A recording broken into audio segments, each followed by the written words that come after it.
Muy bien. Bueno, ya buenas tardes, son las 5:03. Vamos a comenzar con la ponencia de don Dionisio Martos, que se titula Acroisquemia en niños como posible prodromo de la enfermedad COVID-19. Dionisio es podólogo experto en cirugía podológica, profesor de podología legal de la UCAM y miembro del equipo docente de la Asociación Española de Cirugía Podológica. En nombre del Colegio de Podólogos de la región de Murcia, queremos darle las gracias por ofrecerse a dar esta charla y a todos los oyentes por acudir a esta cita. Toda esta reunión que está realizando de forma gratuita y altruista a través del colegio, debido al confinamiento que estamos sufriendo, y todo siempre relacionado para intentar mejorar la información general y mejorar en general la docencia y la calidad de nuestros podólogos, en general de los podólogos de España, pero en particular de la región de Murcia. Muchas gracias y cuando quiera, Dionisio, puedes empezar. Muy bien. Muchas gracias por la invitación y gracias por el ofrecimiento de poder dirigirme a vosotros con este tema tan controvertido de alguna manera y al mismo tiempo tan de candente actualidad. En este confinamiento que tenemos por esta pandemia, pues da tiempo a que pasen muchas cosas, da tiempo a pensar, da tiempo a meditar. Me decía el otro día una compañera que esto está sacando de nosotros lo mejor y lo peor de cada uno, y cierto es así. Yo sí que me voy dando cuenta de que cada vez me voy haciendo mayor y por eso cada vez me voy dando cuenta que cada vez sé menos. Por eso también es por uno de los motivos por los que pues sí, intento estudiar, intento ponerme al día, y este es un tema que veo que tenemos una oportunidad muy buena los podólogos pues para decir aquí estamos. Porque los niños, primeramente, y sobre todo si los padres o estos mismos niños son clientes nuestros, pacientes nuestros, al primero que van a acudir es a nosotros. Y tenemos que ser hábiles y dar una respuesta rápida y sobre todo tranquilizar a los padres, porque de esa manera les vamos a conferir seguridad en nosotros mismos, y eso va a ser pues una herramienta buena para que se afiancen más todavía y se fidelicen más con nosotros. Yo, poco más tengo que deciros. Como presentación mía, muchos de vosotros os conozco, veo por aquí fotillos pequeñicas por aquí puestas de algunos, y bueno, veo aquí a mi presidenta, que esta mañana he tenido el gustazo de oírla, que me parece una charla fantástica y ha podido decir muchas cosas y muchas verdades como puños, que como siempre, pues algunas veces la verdad duele, pero bueno, en este caso creo que la verdad ha servido para clarificar muchas cosas, como siempre ocurre. Yo sí, en vez de enrollarme ya mucho más, creo que lo que debo hacer es empezar ya con la ponencia y empezar ya a compartir con vosotros la pantalla de mi ordenador. Vamos a ver si sé yo darle a esto.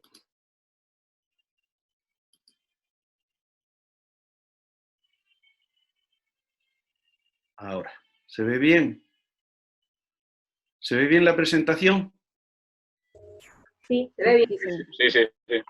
¿Me veis bien también? Sí. Vale, venga, pues entonces vamos a empezar. Lo primero que tengo que explicar es el título. Acroisquemia aguda en niños como posible pródromo de enfermedad COVID-19. El pródromo es un signo o un síntoma que suele aparecer y en determinadas enfermedades se considera como el debut de la enfermedad sin que todavía esté en fase activa. Pro es un término griego que comienza, o sea, que significa antes de comenzar a andar, antes de empezar a caminar la enfermedad. Entonces, claro, no hay nada todavía comprobado científicamente que nos diga que esto es así. Sí que es cierto que existen unos paradigmas, que existen una serie de cuestiones que nos pueden hacer pensar que esta enfermedad, pues, estos signos clínicos que vamos a ver ahora después, pues obedezcan al inicio del COVID-19, porque, bueno, hay muchos indicativos que así lo dicen. Vamos a empezar un poco con la historia de la enfermedad del COVID-19. Las fuentes de información que yo he adoptado han sido lo que nos dice la Sociedad Española de Medicina Familiar y Comunitaria, y ellos a su vez, claro, lógicamente se basan en una serie de artículos que están publicados en función a lo que ocurrió en China. En China prácticamente la enfermedad se considera desaparecida por muchos, yo no lo creo así todavía, pero bueno. Entonces sí se puede hacer ya un balance de cómo empezó, cómo estuvo en toda la fase de estado y cómo luego pues, ha ido bajando esa parábola que he estado haciendo o curva de Gauss. Pasaron el pico, el famoso pico, y luego bajaron. Quiero que aquí observéis una cosa. Hoy vamos a hablar sobre todo de niños y que veáis cómo entre 0 y 9 años y 10 y 19 años tan solo ha habido el 2,1 del total de los casos que han aparecido en China. Y tan solo, entre 10 y 19 años, uno falleció. Es decir, la tasa de mortalidad es prácticamente nula, y la tasa de morbilidad también vemos, la tasa de incidencia vemos, la incidencia también es muy baja. Y gracias a Dios, pues la mortalidad es mucho más baja. Generalmente las personas que han ido muriendo, los jovencitos que han ido muriendo, que gracias a Dios han sido muy pocos, siempre es porque tenían asociado algún síndrome importante que se ha exacerbado como consecuencia de lo que ha ocurrido durante el periodo del padecimiento del COVID. Sí que es cierto que también voy a poner aquí una cosa que quiero que veáis, y es que hay casi el doble de hombres por mujeres que han ido muriendo. ¿De acuerdo? Eso significará, probablemente, con el tiempo nos dirán que también hay aquí algo ligado al sexo, para que hubiera ocurrido esta cuestión. ¿De acuerdo? Los síntomas más importantes que suelen aparecer como signos de complicación en las pacientes que padecen el COVID, aquí fijaros que la fuente es la Sociedad Española de Medicina Familiar y Comunitaria, pero en base a lo que dice Lancet, lo que dice JAMA, fundamentalmente, que son 3 revistas del mayor impacto que nos podemos imaginar, con lo cual la fiabilidad puede ser al 100%. Vemos que el primero de los signos que aparece, o el que con más frecuencia suele aparecer, ojo que no el primero, es la fiebre. Entre el 77 y el 98% de aquellas personas que padecen fase de estado de enfermedad del COVID-19 tienen fiebre. Y una fiebre que oscila entre 38 y 39. ¿Se me oye bien? Sí, sí. Vale, perfecto. Si algún momento veis que no, pues me dais un toque y alzo la voz. Suele aparecer también un porcentaje elevado, hasta el 82% tos seca, no es tos productiva, aunque también en determinados momentos suele aparecer esputo. Pero ese esputo es como consecuencia del proceso pulmonar que suele aparecer, ¿de acuerdo? Sobre todo en pacientes que ya tienen un proceso de enfermedad pulmonar obstructiva crónica previo a padecer esta enfermedad. Si os dais cuenta, aquí no aparece absolutamente ningún proceso dermatológico, ¿de acuerdo? Fiebre, tos seca, fatiga, dolor de garganta, dolor de cabeza, artromialgia. La fatiga es muy interesante, el estudio que se está haciendo por la fatiga, porque no consideremos a la fatiga como un problema, como una exacerbación del proceso respiratorio. No, la fatiga es por una anemia que suelen tener estas personas, y esa anemia hace que tengan fatiga.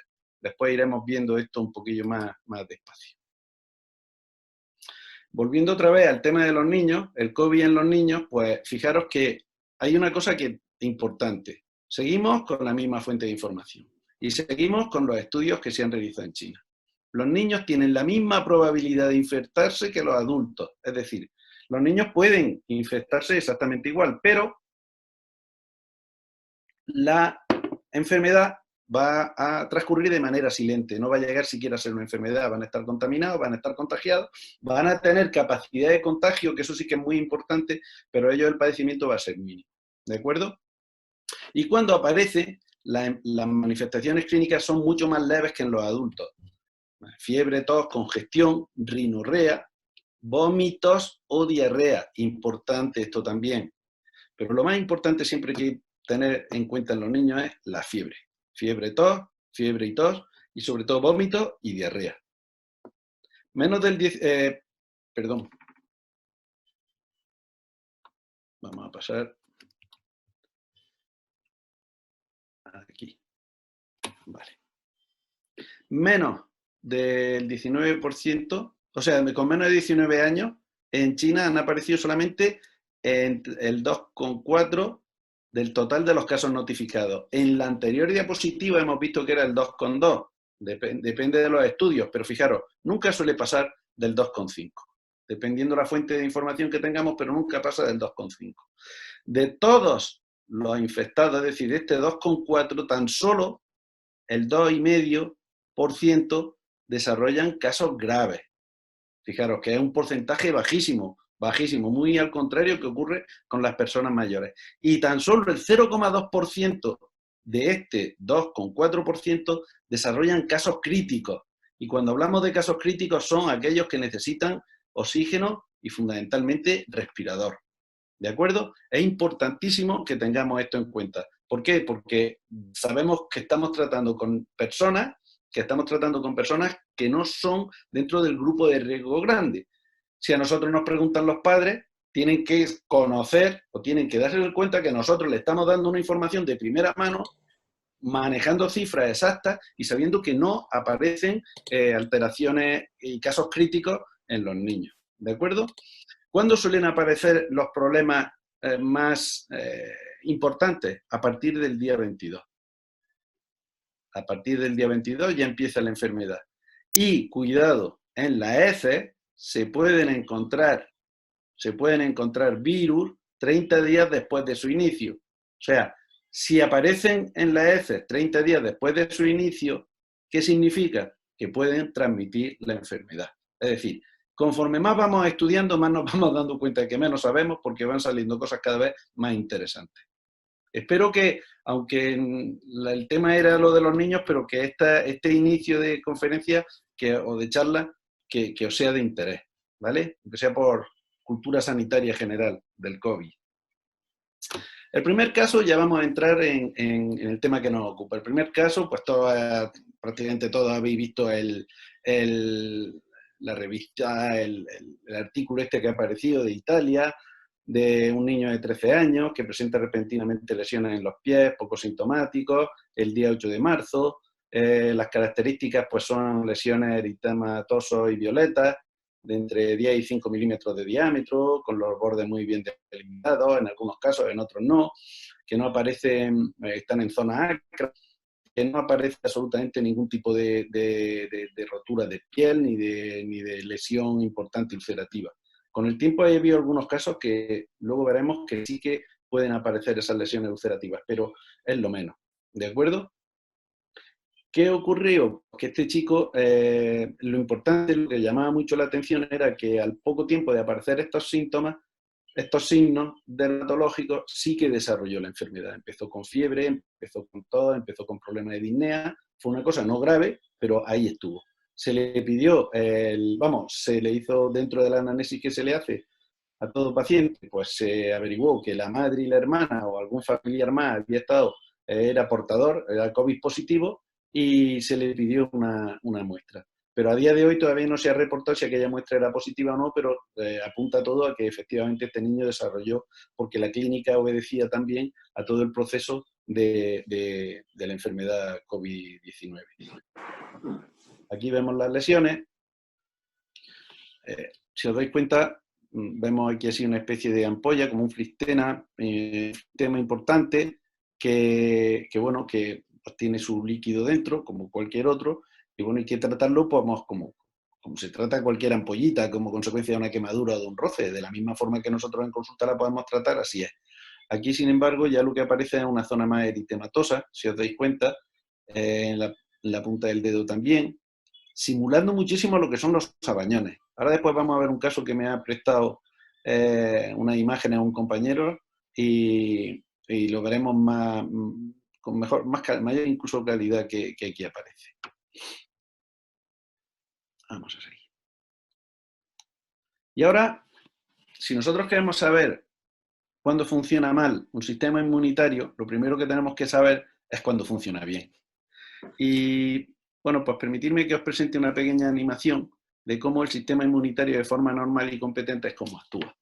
Aparece siempre un microbio, bien puede ser un hongo, bien puede ser una bacteria, bien puede ser un virus, Y este microbio hace que empiecen a desarrollarse una serie de sustancias que andan en el endotelio, almacenadas en el endotelio de los vasos, que son las citoquinas. Son unas sustancias químicas que se activan, cito es cuerpo y quina es química, pues se activan cuando aparece un cuerpo extraño. Pues esas son las citoquinas. ¿Y qué es lo que hacen estas citoquinas al activarse? A su vez activan por un sistema de quimiotaxis a los linfocitos B. La quimiotaxis es un proceso que se produce con muchísima frecuencia.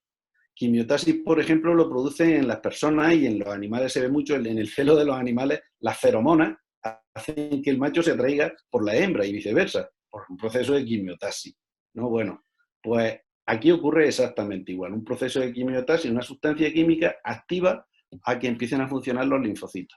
¿Qué ocurre cuando los linfocitos se acercan al microbio? Pues que empiezan a generar una serie de anticuerpos. Es decir, el microbio actúa como antígeno y el linfocito genera una serie de anticuerpos. ¿De acuerdo? ¿Y qué hacen estos anticuerpos? Mirad, las bacterias, los hongos, los virus tienen una cápsula, que los hace imposible de morir mientras que esa cápsula esté presente. ¿Y qué hacen los anticuerpos? Romper la cápsula. Se meten dentro y rompen la cápsula. ¿Qué ocurre al mismo tiempo? Se suele producir otro proceso de quimiotaxis y entonces aparece el macrófago. ¿Y qué hace el macrófago? Como su nombre indica, come sustancias grandes, macrófago. Por un fenómeno de fagocitosis, engulle al germen y equipa y después gloria. ¿De acuerdo? ¿Qué es muy importante que ocurra? Pues que existan anticuerpos. Por eso los anticuerpos veremos que tienen una función fundamental y uno de los test de los que nosotros nos podemos valer para averiguar y para saber cómo está nuestro cuerpo en cuanto a competencia inmunológica frente al COVID es valorar si hay o no hay anticuerpos. Muy bien, bueno, pues eso sería una respuesta inmunitaria normal. ¿Qué ocurre cuando hay una respuesta inmunitaria, cuando aparece el COVID, como este microbio que aparecía ahí, como este microorganismo que aparecía ahí? El microorganismo en este caso se va a llamar COVID y no es una bacteria, sino que es un virus. Aparece el mismo proceso. Citoquinas, se activan los linfocitos, ¿acordáis? Quimiotaxis, etcétera, etcétera. Pero los linfocitos, en este caso, vamos a ver. Pero los linfocitos, en este caso, a ver si atino, ahí está. Pero los linfocitos, en este caso, se activan de una forma bestial. O sea, es una reacción totalmente descontrolada. Hay una proliferación de linfocitos, pero totalmente descontrolada. Hay un proceso de citotoxicidad y ya los linfocitos empiezan a ser tóxicos para nuestro propio organismo. ¿Y esto en función de qué va a estar? ¿Por qué a unas personas sí les ocurre eso y a otras personas no? Pues porque hay una predisposición genética a que algunos lo padezcan de esta manera y otros no. Por eso es por lo que hay pacientes que pasan la enfermedad como un simple catarro y hay otros pacientes que les cuesta la vida la misma enfermedad. ¿Qué ocurre cuando hay una proliferación celular linfocitaria descontrolada? Pues, ¿qué ocurría con los linfocitos? Pues que activaban a ¿quiénes? A los macrófagos. ¿Por qué? Por un interferón, que es otro citoquina, otra sustancia química. ¿De acuerdo? Y cuando hay una hiperactivación de macrófagos se dan dos cuestiones. Por un lado, el sistema inmunológico empieza a alterarse un poco y aparece una fiebre. Por eso, cuando hay fiebre, ya sabemos que estamos en fase de estado de la enfermedad. Ahí se da otro fenómeno que es el de hemofagocitosis, es decir, los mismos macrófagos van haciendo que mueran muchos hematíes. Aparte de que ya también se ha averiguado que el COVID tiene una parte importante, y por lo que hace mucho daño, es porque en el grupo hemoglobina de la sangre a la parte M de la hemoglobina se une y hace que se rompa el hematíe. ¿Qué pasa cuando se rompe el hematíe? Cuando se rompe el hematíe, pues no hay un conductor, no hay un transportista de oxígeno a las zonas periféricas. ¿Cómo el cuerpo eso lo averigua o ¿O qué piensa el cuerpo que ocurre? El cuerpo piensa que hay anemia. Cuando hay anemia, la mayoría de las veces, ¿por qué es? Porque hay una falta de hierro. ¿Y qué hace el organismo como mecanismo de defensa? Pues pone a funcionar todos los depósitos de hierro que tiene en las vísceras, como son, por ejemplo, el bazo, como puede ser el hígado, como son determinados músculos, y ese hierro que tienen ahí almacenado en forma de ferritina, que son los depósitos de hierro que hace, automáticamente los lanza al torrente circulatorio para que vayan a la médula ósea y para que empiece otra vez y se produzca pues todo el proceso de hematopoiesis con ese hierro que está llegando en cantidades excesivas. Pero claro, el problema de la anemia no es por falta de hierro. Por eso, si hacemos una determinación en sangre, aparece la ferritina muy elevada, aparece una hiperferritinemia. ¿De acuerdo? Para esto se aconseja utilizar el metotrexate. Pero bueno, ahí vamos nosotros a correr un tupido velo y no vamos a hablar absolutamente ahora de ningún tipo de farmacología. ¿Qué ocurre con la otra vía? Lo que sería la vía trombótica. Pues la vía trombótica, el problema que aquí suele aparecer es que hay una liberación grande de lo que son los factores de coagulación. Entonces se produce un proceso de coagulación grande, pero al mismo tiempo hay una rotura de fibrinógeno. Hay una rotura de fibrina. Esa rotura de fibrina la fibrina da una sustancia que sería un subproducto una vez que se ha roto esa ferritina, que sería el dímero D. ¿Y qué es lo que ocurre cuando hay dímero D? Que se activa el proceso de trombosis, es decir, hay una hiperactivación otra vez de todo el proceso trombótico. Y ocurre por un lado la hiperferritina más el proceso de hipertrombosis, y entonces ahí es donde aparece todo este proceso de vasculitis importante que puede aparecer. ¿Y aquí qué tratamiento es el que se pone cuando aparece el dímero D elevado? Pues se pone heparina de bajo peso molecular. Ahora después, si acaso hay dudas, pues os ruego que me vayáis haciendo preguntas. Entonces, ya podemos hacer el primer resumen de por qué se llega a tener esta patología.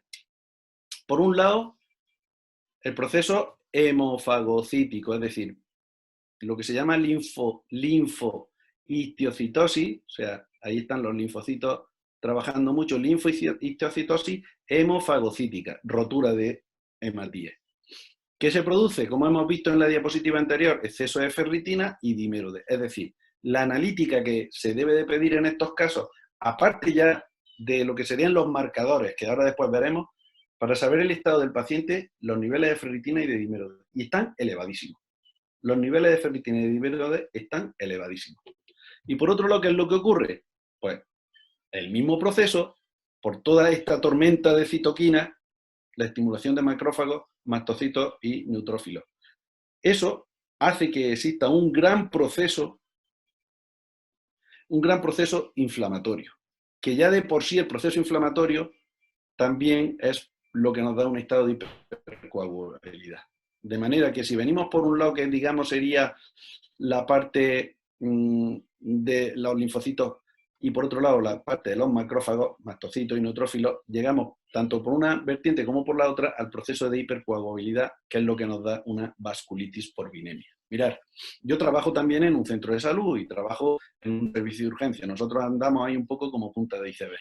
Bueno, pues ya hemos trasladado a varios pacientes al hospital, pacientes mayores, cuyo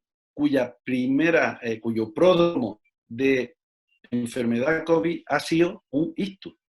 Porque todo este proceso de vasculitis no solo aparece en zonas acras, también puede aparecer en zonas centrales. Y vosotros imaginaros una persona mayor que ya de por sí tiene un proceso de arteriosclerosis, si en un momento determinado empieza a haber pequeños trombos, como estamos viendo, que estén por ahí circulando y dando la lata, pues pueden en un momento determinado embolizar cualquier pequeña arteria y dar un ictus transitorio. Pero fijaros que todos los ictus que hemos llevado, estos pacientes, en cuanto que se han empezado a tratar, han mejorado del ictus, no le ha quedado absolutamente ninguna secuela, pero han empeorado en el proceso respiratorio. Es que es curioso, ¿eh? Por eso a mí me está atrayendo mucho esta enfermedad y estoy estudiando mucho porque, aparte de eso, gracias a Dios, puedo ver, aun jugándome el pellejo, como me lo estoy jugando en muchas ocasiones, pacientes que me están demostrando lo que tienen, y por otro lado, estamos viendo pues, los estudios y lo que me están haciendo, la fisiología y la fisiopatología, lo que me está enseñando. Por eso es un tema que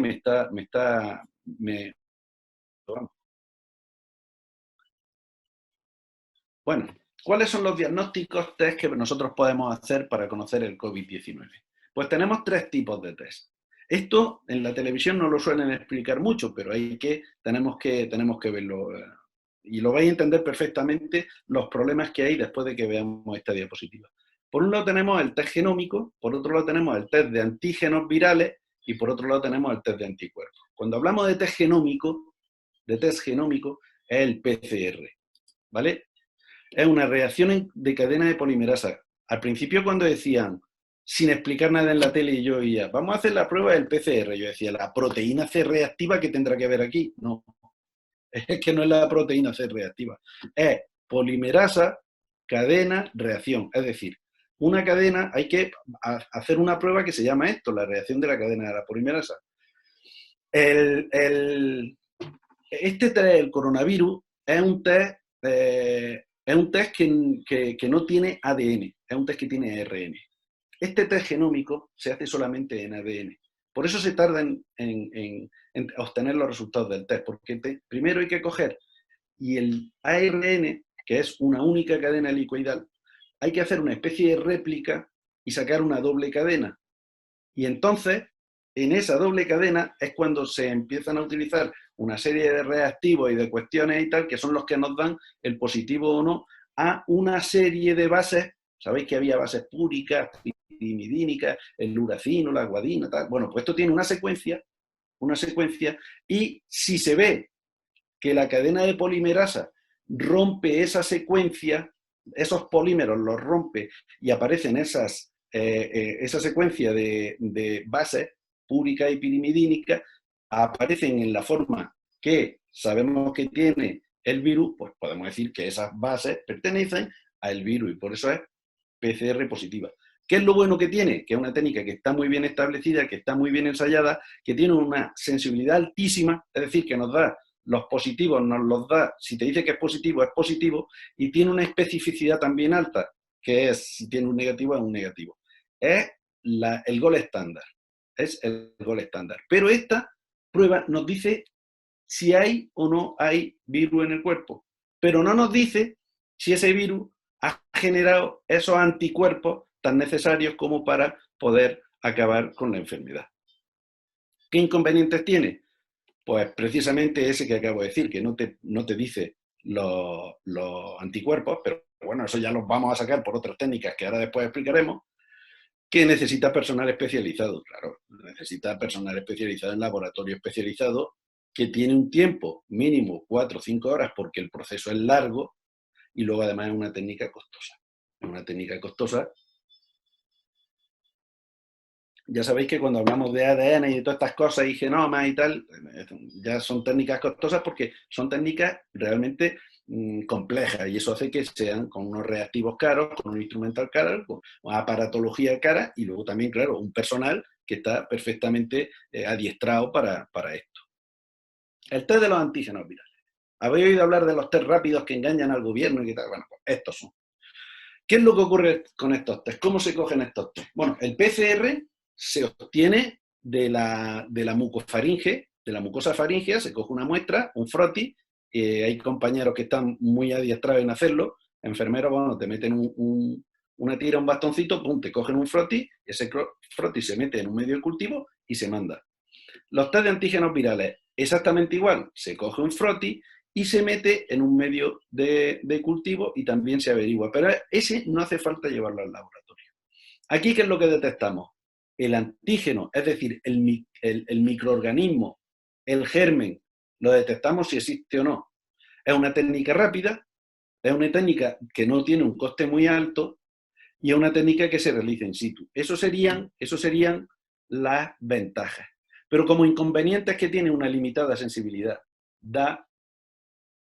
O sea, no no tiene una sensibilidad como, por ejemplo, el test genómico, que te puede dar una sensibilidad de un 90 y tantos %, es decir, altísima. Este no. Este hay veces, y dependiendo de la casa comercial que sea, que te puede dar una sensibilidad de un 30%. Significaría que de cada 100 test que haces, te puede dar 30 positivos realmente positivos. Fijaros todos los test que se escapan. Se escaparían de cada 100, si solamente te puede averiguar 30, 70 se te escapan. Con lo cual, veis que, que no nos sirve, y sobre todo en un caso de esto. Te da resultados cualitativos. ¿Qué significaría lo de cualitativos? Pues que no son cuantitativos. No te puede cuantificar la carga viral. El PCR te puede cuantificar la carga viral. Sin embargo, el test de antígenos virales no te lo puede averiguar. No te puede decir cuántos virus hay, ni qué tipo de virus es el que tienes. Te dice si está o si no está. Y te puede dar, por ello, como tiene una limitada sensibilidad, pues te puede dar muchos falsos negativos. Falsos positivos, no, falsos negativos.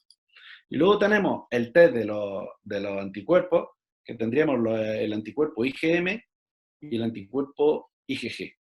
El anticuerpo IgM, cuando aparece, ese anticuerpo aparece, esas ya serían las defensas de nuestro organismo, y aparece en un momento en que hay al principio de la infección. Es el primero que suele aparecer. De los dos, serían realmente tres los test de los anticuerpos. Sería el IgA, IgM e IgG, pero el IgA, vamos a dejarlo, vamos a hablar del IgM y el IgG. Son rápidos de averiguar, están muy bien, se pueden realizar in situ. Para ellos no es muestra mucofaríngea, para ellos lo que estamos utilizando sería una muestra de sangre capilar, o sea, habría que realizar un pinchazo. Hoy en la televisión han salido que han traído unos para hacerlo y tal. Y esto es lo que nos van a decir es si ya hay defensa o no hay defensa ante el germen. Pero no te dicen si tienes en ese momento el germen activo o no lo tienes dentro. Es decir, si el germen te lo has cargado ya o no te lo has cargado. Sí que sabemos que si no hay IgM, significa que ya hemos dejado el periodo, digamos, agudo, el de inicio de enfermedad. Y si no hay IgM, y si hay IgG solo, que no está la IgM, sí que sabemos que estamos al final de la enfermedad, que ya está haciendo lisis la enfermedad, que es un proceso bastante bueno y sería lo ideal. Es decir, el día en que todo el mundo nos vacunásemos, desarrollaríamos positivo al test del IgM, o sea, perdón, del IgG. Tendríamos defensa, tendríamos anticuerpos. ¿Cuál es el problema que nos encontramos con este test si lo estamos haciendo a nivel ambulatorio? Pues que no te dice si hay IgM o es IgG, sino que te dice que ahí lo tienes. No es tampoco cuantitativo, sino que es cualitativo. Te dice, ahí estás en contacto con... has estado o estás en contacto con el COVID-19. Entonces, puede ser que estés desarrollando enfermedad, puede ser que no estés desarrollando enfermedad, en fin, lo vamos a ver eso más fácil. ¿Cuáles son las limitaciones que tiene inconvenientes? Pues que va a depender mucho, como digo, por esto que acabo de decir, va a depender mucho de la respuesta inmunitaria personal de cada individuo, ¿vale? Mirar este gráfico es muy interesante. Este es el que están llevando a cabo en Madrid en los hospitales. Y atiende a dos tipos de pruebas. Sería por un lado la PCR y por otro lado la de los anticuerpos. Este agudo, este proceso más ya instaurado y ya casi próximo a su fin. Si tenemos un caso en que PCR es negativo, el anticuerpo IgM es negativo, el IgG es negativo, ¿qué tenemos? ¿Significación clínica? Pues que no hay enfermedad. Si tenemos un PCR positivo, IgM negativo, IgG negativo, estamos en el periodo ventana. El periodo ventana es aquel que transcurre desde que tú tienes contacto, desde que te infectas, hasta que empiezan los primeros síntomas. Ese sería el periodo ventana. ¿De acuerdo? Entonces, ojo, porque estos pacientes hay que tener mucho cuidado y hay que tener estrecha vigilancia de ellos o hacia ellos, porque no, en un momento determinado, en cuanto que empiecen con fiebre y con tos y con tal, ya sabemos a qué obedece esa fiebre y esa tos, y entonces hay que prestar mucha atención para evitar que llegue a tener un proceso fastidiado y grave de la enfermedad. Si ya entramos en que tenemos un PCR positivo y un IgM positivo, pero el IgG negativo, estamos en un estado temprano de la infección porque este aparece en la instauración de la enfermedad, ¿vale? Si tenemos los tres, ya estamos en una fase activa y estamos en todo lo suyo. O sea, es cuando suelen... Vaya por Dios. Aquí, perdón. Aquí es cuando suelen aparecer en esta fase las complicaciones. Aquí hay que tener especial cuidado.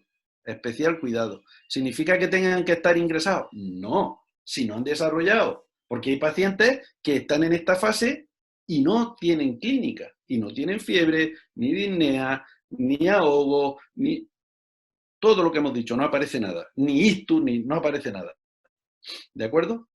Pero sí que tenemos que estar ojo a visor porque en un momento determinado puede hacer una crisis y sabréis por la televisión, de las pocas verdades que están diciendo, es que de estar bien a estar necesitando un respirador puede ser cuestión de horas, 3, 4 horas. Que tú veas al paciente tranquilamente, pasa un poco con la peste, como decían, dice, por la noche cenó con su familia y por la mañana desayunó con sus antepasados. Es decir, la gente llegaba, cenaba, se acostaba bien cuando la peste, pero amanecían muertos. Es decir, cenaba con la familia y desayunaba con los antepasados, ya en el otro mundo. Pues en este caso se asemeja mucho. Yo le digo que esta es la nueva peste porque se asemeja mucho, salvando las distancias y las diferencias, se asemeja mucho a lo que ocurrió en la Edad Media con la epidemia de la peste. Luego ya si pasamos a tener un PCR positivo, IgM negativo y una IgG positivo, ¿qué significa? Que ya estamos al final de la infección. Ya estamos empezando a ver la luz al final del túnel. Es interesante ya que ahí nos estemos viendo. ¿Y qué variables más podemos tener? El PCR negativo, IgM positivo, IgG negativo. ¿Eso qué es lo que nos daría? Pues que estamos en un estado temprano con un falso negativo, es decir, tenemos que volver a realizar un PCR para confirmarlo, porque esto es muy raro que se dé, vamos, es imposible, aquí tendría que estar el PCR positivo, hay que coger y hacer un PCR de confirmación. Y si ya el PCR de confirmación nos vuelve a dar negativo, hay que volver a hacer un IgM, porque a lo mejor este IgM nos ha dado un falso positivo. Acordaros que no era tan específico el tema de las pruebas de los anticuerpos como el del PCR, ¿vale? En este caso, tenemos negativo el PCR, negativo el IgM y positivo el IgG. Aquí es donde nos gustaría estar a todos. ¿Por qué? Porque ya tenemos defensa, hemos pasado la enfermedad y ya estamos, digamos que, igual que os decía antes, como si estuviéramos ya vacunados ante esta enfermedad. Y ya el tercero de los casos, si tenemos negativo, positivo y positivo, ahí está la enfermedad en evolución. Y tenemos que volver a hacer un PCR de confirmación porque aquí algo va mal. Es decir, entre este cuadro y este es porque algo va mal. Hay que volver a hacer un PCR para confirmarlo. ¿De acuerdo?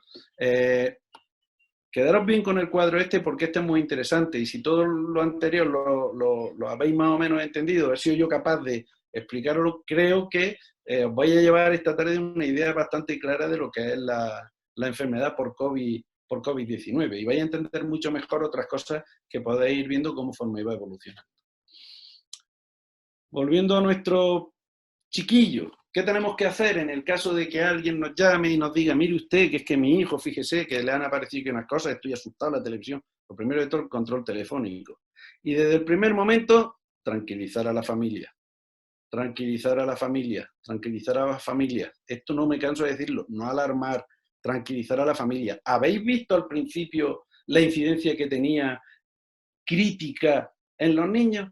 Prácticamente desechable, prácticamente nula. Pues tener eso muy en cuenta y ese será nuestro mayor aliado, la información que nosotros le podemos transmitir a los padres. Vamos a hacer videoconsultas, vamos a hacer en esa videoconsulta o telemedicina, tenemos el móvil, que ahora las magníficas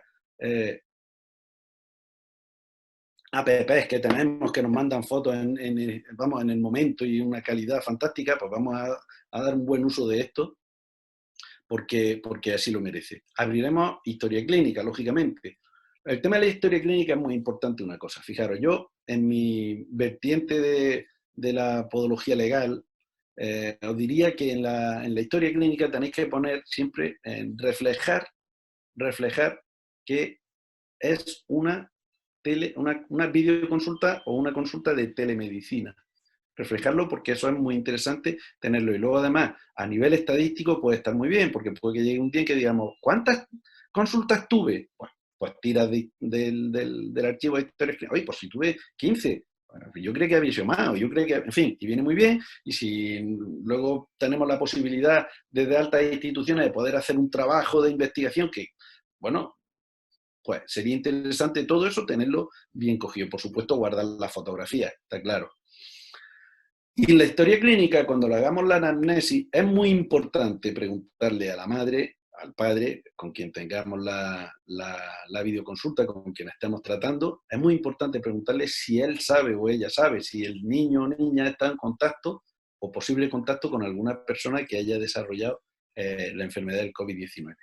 Mirar, un crío que lleve confinado desde el principio y no haya estado en contacto con nadie que en este periodo de confinamiento, es prácticamente imposible que desarrolle esta enfermedad. ¿Por qué? Pues porque el periodo de ventana no es tan largo. El periodo de ventana, acordaros, no es tan largo como este. El periodo de ventana es más corto. Ahora bien, si viene a ser de 7, 9, 10, 12 días, también va a depender un poco de la carga viral, todas estas historias que ya os debe de sonar, pues tenerlo eso muy en cuenta. Entonces siempre preguntarle, oye, pues salió el niño, ha venido alguien de visita a la casa, habéis llevado al crío a algún sitio, ha ido el niño al centro de salud. Por eso es muy importante que el crío se quede en la casa.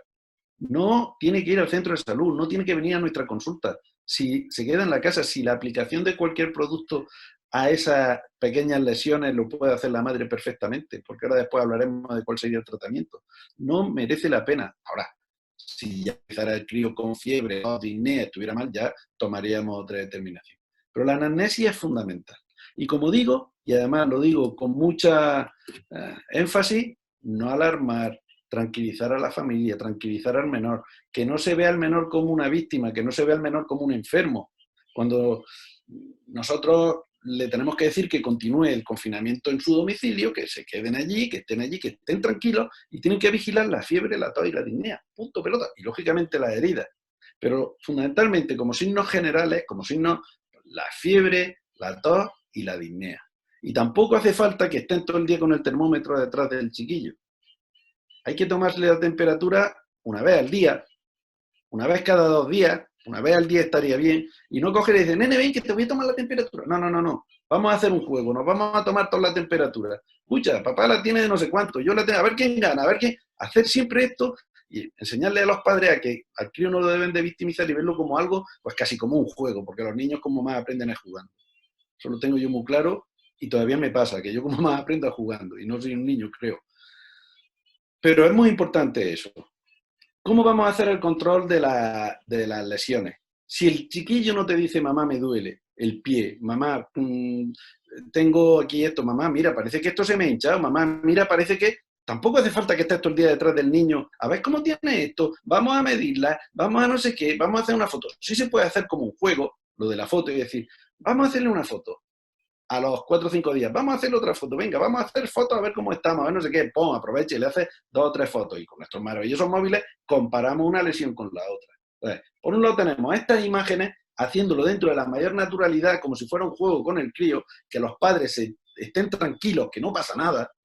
Se hace de esta forma y ya vamos a ir teniendo un control que a nosotros cada 2 o 3 días nos mandará la mamá o el papá, nos mandará la imagen y vamos a poder nosotros también comparar y vamos a poder también ir dándole consejos desde nuestra clínica a estos padres, sin necesidad de que el niño venga ni mucho menos vaya al centro.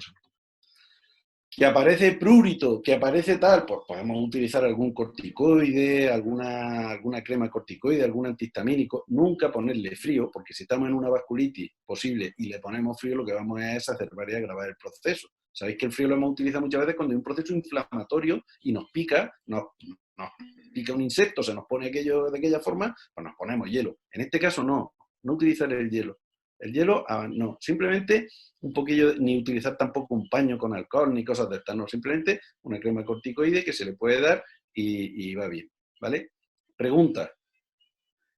¿Y no están contraindicados los corticoides en las enfermedades víricas? Si yo le pongo un corticoide a un niño en un papiloma, que a ellos se le va a poner mucho peor. Sí. Pero en este caso lo que estamos es utilizando ese efecto pernicioso, le vamos a dar un efecto, ¿cómo diría yo?, paradójicamente beneficioso. Es decir, vamos a actuar de manera que ese efecto que inhibe el sistema inmunológico, aquí nos va a venir incluso bien. ¿Por qué? Porque hemos visto antes que todo el proceso es por una exacerbación del sistema inmunológico. Si damos un corticoide que lo inhiba, incluso va a venir mejor. O sea, no todo vale para todo, pero si utilizamos un corticoide, vamos a utilizarlo con cabeza y sabiendo por qué lo vamos a utilizar. ¿De acuerdo? Y ya, si el niño empieza fiebre, tos, disnea, nosotros quietos, simplemente decirle, derivarlo. Entonces ya que empiece a hacer un informe de la evolución de esas lesiones, de lo que habéis hecho, de tal, mandárselo por WhatsApp o por PDF al correo electrónico, como queráis, al padre, y con eso y con las fotografías que se adjunten en la historia clínica, el padre ya recurrirá a un dermatólogo, un pediatra, y ya el pediatra es el que tomará la manija, el que cogerá el protagonismo en cuanto a la gestión clínica y dirá, pues, ve al hospital, ve aquí, trátalo de esta manera o trátalo de aquella. Pero lo último es enviar al niño al hospital. Siempre intentar hacerlo, y cuando haya que hacerlo, pues que lo hagan otros profesionales que, por desgracia para nosotros, por suerte para ellos, están trabajando en la sanidad pública. Ahora, si nosotros trabajásemos en la sanidad pública y en los hospitales hubiera un sistema o un servicio de podología, pues diríamos, mira, con este informe te va al servicio de podología y tal. Pero en este caso tenemos que valernos de otros compañeros que ahí están. Que en este caso serían los pediatras, tenemos que tener muy buena relación con ellos, yo lo recomiendo, y los dermatólogos. ¿De acuerdo? Ahí están. ¿Qué pruebas serían las que se le harían al niño? Y esto ya es un poco también como pues, una fórmula leucocitaria, el control de la ferritina, ya sabíais por qué, los test rápidos de detección de antígeno, el PCR, el dímero D también, pero nosotros aquí pasamos, sabemos que se los van a hacer. Es un punto importante, y esto es un poco una perlilla ahí, como una pillería, que cuando hayan pasado 3 o 4 días, llamar ahí a la madre y dijera, oye, le hicieron tal prueba y tal prueba, y dirá la madre, ay, pues sí, ¿y cómo daba? Pues esto, ay, pues mira, y entonces dirá la madre, coño, este tío sabe. Claro, vamos dirigiendo las preguntas y eso, vamos a hacer que el paciente, vamos a intentar siempre sacar lo bueno de esto, que el paciente se fidelice más con nosotros, ¿vale? Y ahora ya, bueno, pues para terminar, vamos a ver lo que me mandó el compañero. Pues veis aquí estas lesiones. Os dais cuenta que parecen, asemejan mucho a los sabañones. Os dais cuenta que esto es telemedicina pura y dura, porque esto no es una sabanilla de quirófano, ni mucho menos. Aquí vemos otra lesión similar. Os dais cuenta ahí, estos pequeños zonas eritematosas. Y aquí vemos otra en el otro pie también de la misma forma. Y yo pues ya lo único que tengo que deciros es que habéis demostrado más paciencia que el santo Jorge si habéis estado todo el rato aquí porque vaya carga que os he metido. He intentado hacerlo lo más ameno posible, he intentado hacerlo lo más claro posible y ahora os toca darle vuelta a la cabeza y saber de qué va el tema. Entonces, yo ya por mi parte estoy a expensas de lo que ustedes quieran decirme. Y espero que les haya gustado, por supuesto, eso es lo primero. Aquí estoy. Muchísimas gracias. Os aplaudo yo a vosotros. Bueno, buenas tardes. Dionisio, darte las gracias por la charla que nos has dado. Ha sido profundamente instructiva, aclaratoria, y lo que más me ha gustado es cómo podemos proceder nosotros en la consulta cuando nos llegue un niño de estas características. No alarmar a la paciente o al paciente, pero tampoco nosotros, sino tener unas directrices claras y sencillas de cómo actuar. Yo estuve leyendo también los otros días, no sé si tú lo tendrás, que todo lo que nos han contado del tema de los respiradores por ocupación de los alveolos es relativamente incierto. Y con lo que tú has contado esta tarde de la destrucción de la hematía y la liberación de la ferritina, de la liberación del grupo EN, que es lo que realmente aporta el oxígeno, es lo que estaba aumentando ese proceso tan rápido de no necesitar el respirador a necesitarlo. No sé si estás por ahí. Sí, claro, es que es así. O sea, es que el paciente está perfectamente y de golpe y porrazo es que esto es una cascada y se desencadena en cascada. O sea, entrar en crisis es eso, es lo que decía, es cenar una cena gustosa con tus familiares y cuando te levantes no vas a desayunar con ellos, vas a desayunar con tus antepasados. Porque es que es así, o sea, es que es cuestión de horas. Por eso es tan importante, en el momento en que empiece con la fiebre y tal, pues decirle a la madre, mira, si empieza con fiebre, por cierto, fiebre entre 38 y 39, tampoco es unas decimillas, no, entre 38 y 39, y disnea y tal, oye, a la hora que sea me llama. Y ya a la hora que sea, tú ya te pones a trabajar de esa manera. Pero efectivamente lo que has dicho es totalmente, es una buena apreciación, porque igual que una cosa es otra, y así aparece en lo que es el SAR, que sería el síndrome agudo respiratorio, es eso, lo que tú acabas de explicar. Eso es el síndrome agudo respiratorio por coronavirus. Sí, no sé yo, si... por último, te quería hacer una... No es una pregunta, es una apreciación, aunque yo particularmente creo que no es... ¿Tú verías bien que empezáramos un primer tratamiento antes de derivar de último a ese pediatra o a ese dermatólogo una heparina de bajo peso molecular? No merece la pena, porque tienes que cuantificar con el peso del niño. Tienes que saber previamente el damero D, el dimero D.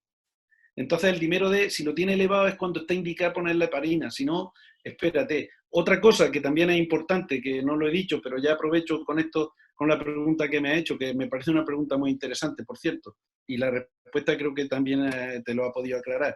No utilicemos AINES, no utilicemos aspirina, no utilicemos ibuprofeno. Estamos muy acostumbrados a decirle, esto es una decimilla, una décima, nada, le damos Dalsy. No. ¿Por qué? Porque tienen, o sea, afectan, tienen un secundarismo los AINES, y es que inhiben a la ciclooxigenasa. El inhibir a la ciclooxigenasa, que está dentro de las plaquetas, hace que la agregación plaquetar disminuya. Como hemos visto que tenemos una pancitopenia, es decir, que también disminuía el número de plaquetas, si además las pocas plaquetas que tengamos las inactivamos, entonces estamos haciéndole un flaco favor al crío. ¿De acuerdo? Tenemos que coger y el paracetamol, que no actúa a ese nivel o actúa a otros niveles, y el tema de la heparina, que tú me has dicho que es una buena idea, porque podemos pensar, bueno, si ya sabemos esto tal, pero siempre contando con una analítica previa, ¿vale? Igual que cuando empezamos con la mira, cuando hay una trombosis venosa profunda, sí que nosotros cogemos, porque clínicamente está así testado, y ya empieza, y ya se va al hospital, o se le pide una analítica, lo primero que se le pide es esto, para ver este producto de degradación de la fibrina, como está, que es el dimero D. Pero en este caso, con un niño que tenemos el peso, que puede aparecer ahí otra historia, más vale hacer una derivación rápida a pediatría o a dermatología y ya que ellos empiecen a valorar eso. ¿Vale? Además, va a darle la imagen de prudencia, que es una de las mayores virtudes que puede tener un sanitario. ¿Me entiendes? O sea, explicándole bien, que sepa que sabes de qué va el tema, pero que tú no te metes aquí por prudente porque consideras que es necesario otras pruebas. ¿Vale? Muy bien, yo te doy las gracias ya de última, dejo a los demás compañeros y sí comunico a todos que Dionisio ha tenido a bien el dejarnos grabar la comunicación y se va a colgar en la página web del colegio durante 2 o 3 días para el que quiera descargársela o pasársela a otros compañeros, que estamos abiertos para ello.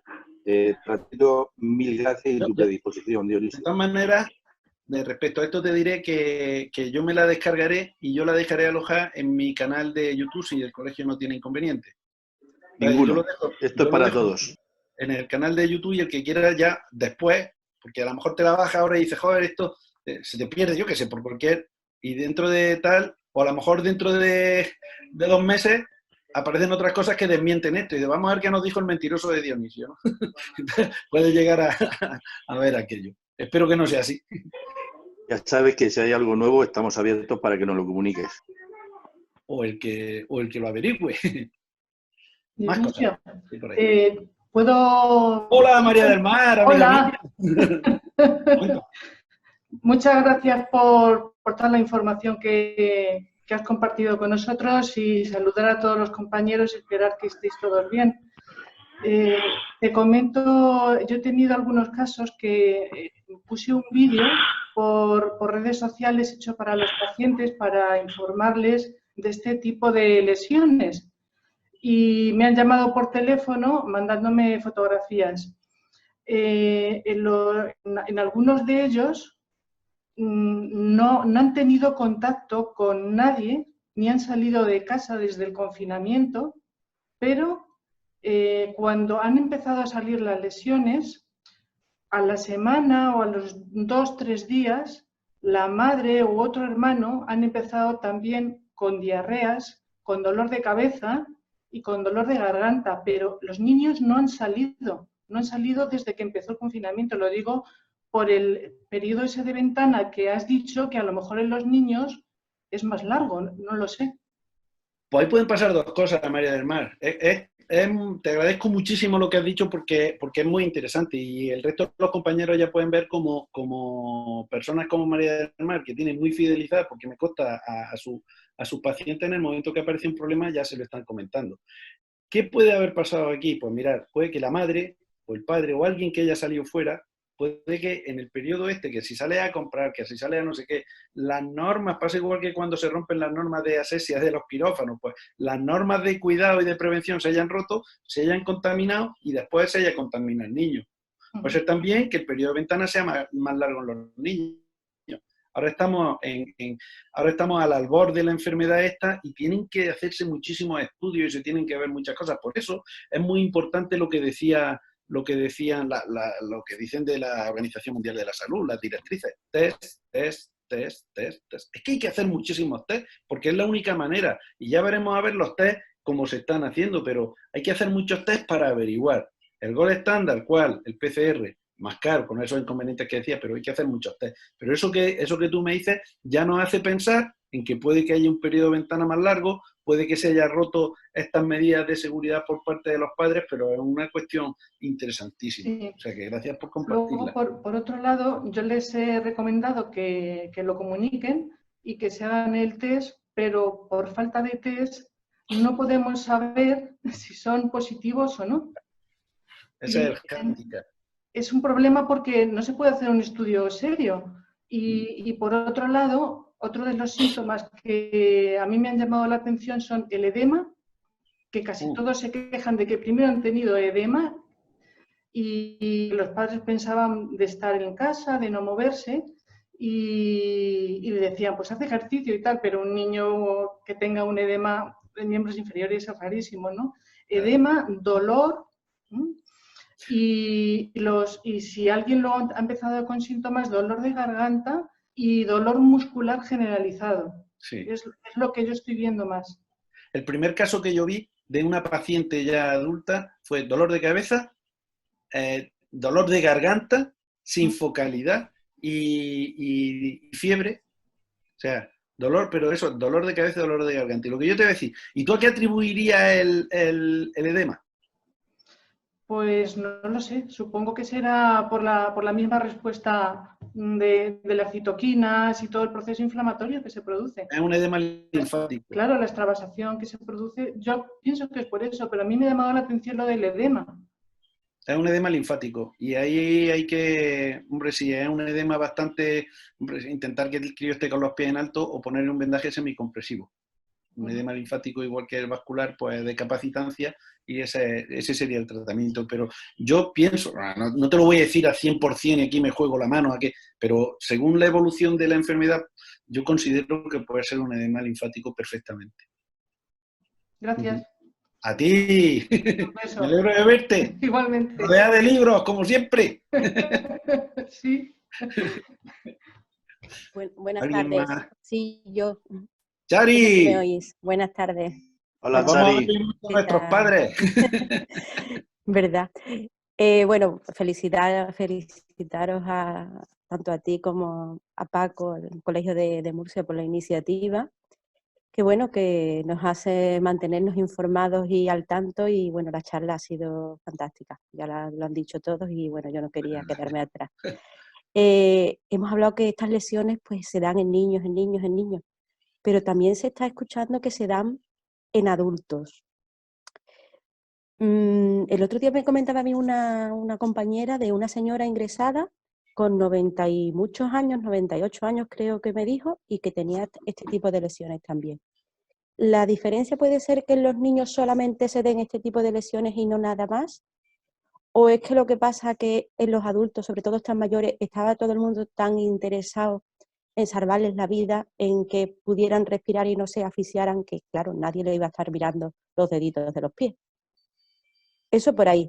Y por otro lado, quiero lanzar un mensaje, que hay muchísimas fotos por ahí circulando y muchas fotos sin consentimiento. Ah, Entonces, hay que tener muchísima prudencia con las fotos que se ponen en el grupo del WhatsApp, de no sé qué, del compañero de me he encontrado esto, porque a lo mejor esto que se ha encontrado era del mes de diciembre y era un sabañón. Y ahora pues viene a colación y te encuentras la foto del niño fulanito de tal, con un pijama de tal color que le hizo la madre, y catapum chimpum, y no se sabe cómo está, pero llegó a donde llegó. Entonces, cuando hagamos este tipo de, compartamos las fotos, pues que estemos seguros de dónde vienen y que tenemos permiso para ponerlas en nuestro Facebook o donde quiera que sea. Si son nuestras, pues haberle pedido permiso a nuestros pacientes, y si son de otros compañeros, pues 3/4 de lo mismo. Y lo otro, la pregunta que te decía, los adultos, sí, no, no sabemos. estamos en mantilla ahora mismo en el tema de la... aunque dicen que... Mira, este virus es un virus que es un ARN, con lo cual las mutaciones no son tan rápidas como otros virus. No te creas tú que este virus va a mutar pronto, pero sí que hay diferentes, no son grandes mutaciones, pero hay diferentes colonias y diferentes familias, digamos, dentro del COVID este. Puede ser que en las personas mayores aparezca también. Cada día puede aparecer un signo nuevo que no sabemos a lo que nos estamos enfrentando. Y cada día puede aparecer un signo nuevo, cada día puede aparecer una historia, y también es cierto lo que tú acabas de decir, que que estando en el hospital, enfermería, el médico, el otro, lo que están es a salvarle la vida a la mujer, y lo que menos le miran es a ver si tiene en los pies algo. Entonces, claro, pero sí que es cierto que luego esas lesiones van a permanecer durante un tiempo. Y aunque esa paciente ya esté mejor, se va a dar cuenta si en el pie tiene algo o no. ¿Vale? No se van a resolver tan pronto como el proceso respiratorio. ¿De acuerdo? Y ahí también hay que verlo. Respecto a lo que dice, mirad, cuando nosotros pongamos unas imágenes, lo que es muy importante, y según dice la ley de protección de datos, es que no se puede identificar a una persona por una imagen que ponga. ¿Y qué puede identificar a esa persona? Una lesión, como es este caso, la puede identificar una cicatriz, la puede identificar un tatuaje. Y siempre, siempre debemos de coger y pedir consentimiento informado por escrito, ¿eh? Cuando le pedimos, porque aunque ahora hagamos una telemedicina que no te van a firmar, pero sí que quede constancia, igual que cuando se graban las conversaciones telefónicas, no te voy a decir que se lo grabe al paciente, aunque tampoco pasa nada si se lo grabas, pero que quede constancia en la historia clínica. Oye, ¿me das permiso para utilizar las fotos? Por portal, me dice el padre que sí me da permiso. Para eso, tenerlo muy en cuenta. Es también una cosa interesante lo que acaba de decir Charlie. Perdóname un segundo, Dionisio. Yo voy a romper una lanza en contra. ¿Cuántas fotos de verdad tenemos de todo esto? Porque yo siempre veo las mismas 6. Solamente 6. No he visto más. Las que se han publicado.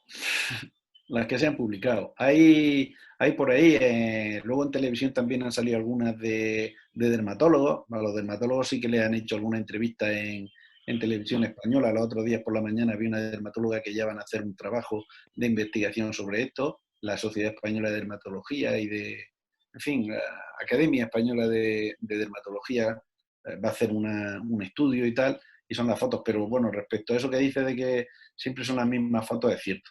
Es muy importante, como he dicho, que guardemos las fotos, y si queremos decir algo al respecto tendremos que tener casuística.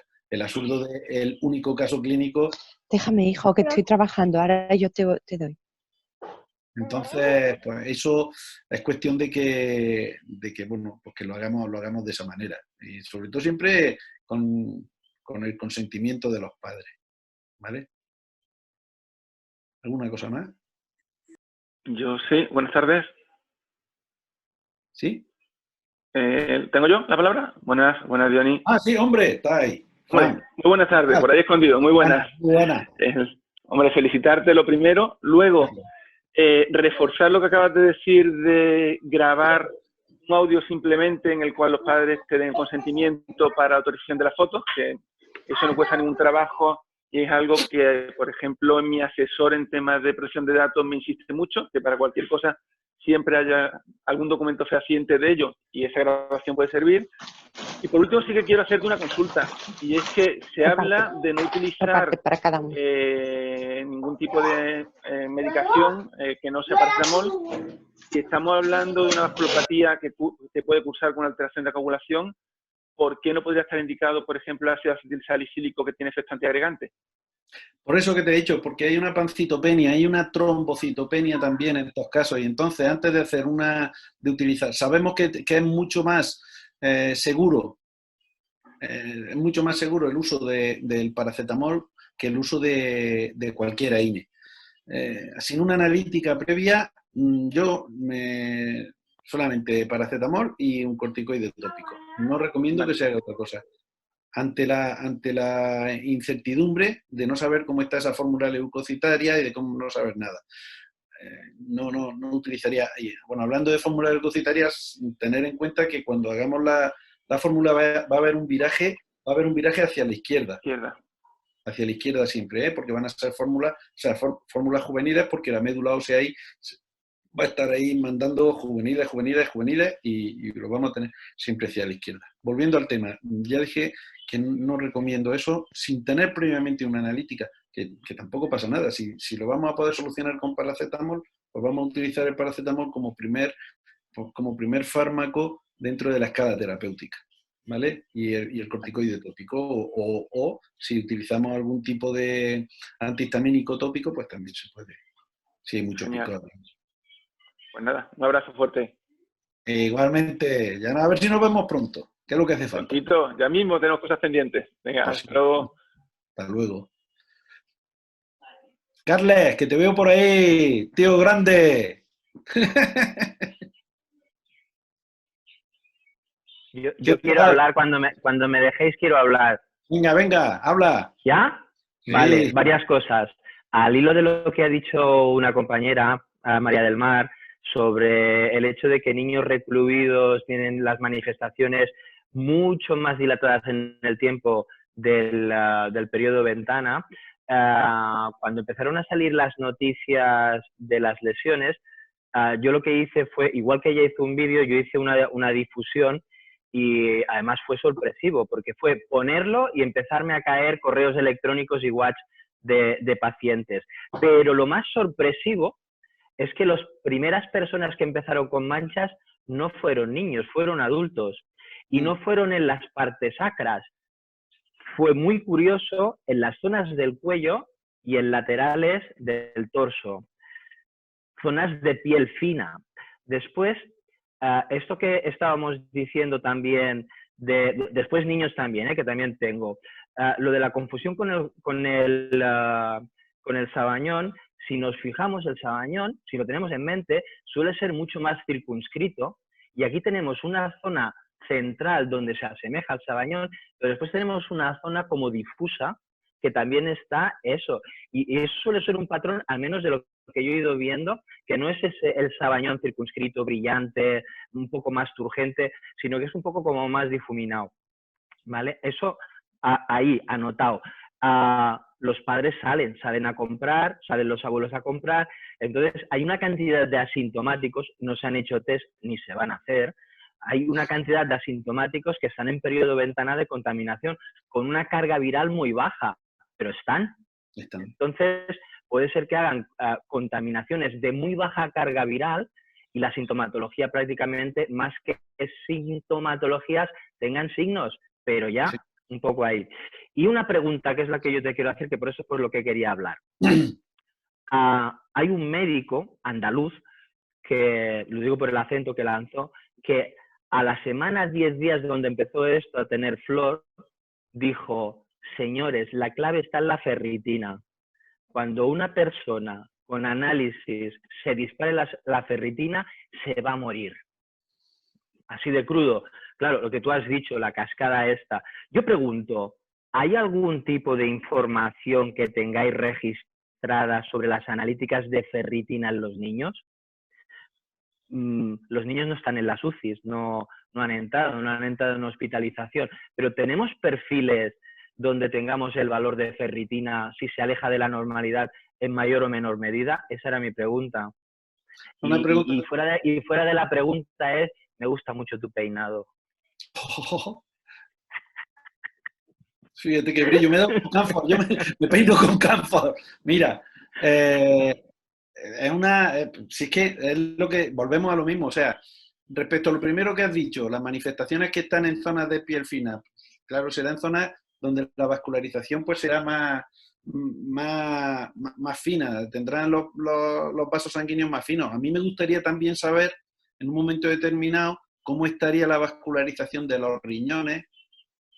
Acordaros del lupus, cómo estará la vascularización de los riñones y cómo estará la retina.